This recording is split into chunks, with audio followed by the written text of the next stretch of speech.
I've been in scouting for 69 years, and I've worked with over 1,000 young men and women in that time. Needless to say, I have some stories to tell, and there are definitely some scouts who I remember more than others. The scout in this photo from June 1980 is B, and his story is one of the most rewarding I've had. You see, B's family were Hmong refugees from Laos who were evacuated from Laos after the Laotian Civil War in 1980. No one in B's family spoke English, and volunteers from Supply Church, our chartered organization, were helping to teach them.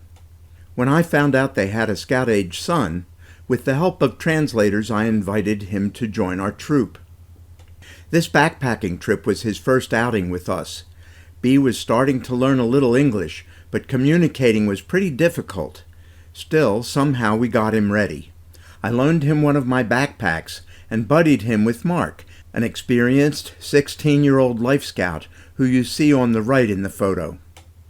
I expected B to struggle with a 15-mile wilderness hike, but his experiences in Laos apparently made it second nature to him.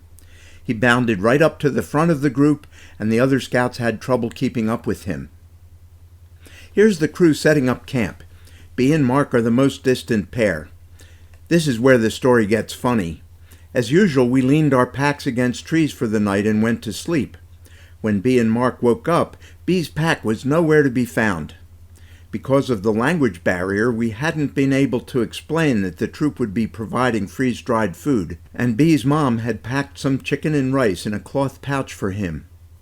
The smell had attracted a raccoon who dragged the whole pack into the woods. Luckily, the breakfast we'd planned included powdered milk, and the raccoon had ripped that open. We were able to follow the trail of white powder into the woods, where we found B's pack open with the food missing, but otherwise undamaged. Another trip B was on was this canoe trip in the New Jersey Pine Barrens. I can't identify him in any of these pictures, but I remember two things that happened. As we were paddling along, suddenly B reached out, snatched a frog out of the water, and put it in the canoe. I don't think anyone else even saw the frog, and I'm sure no one else would have been able to catch it like that. I'm not sure what B's plans for the frog were, but we returned it safely to its home.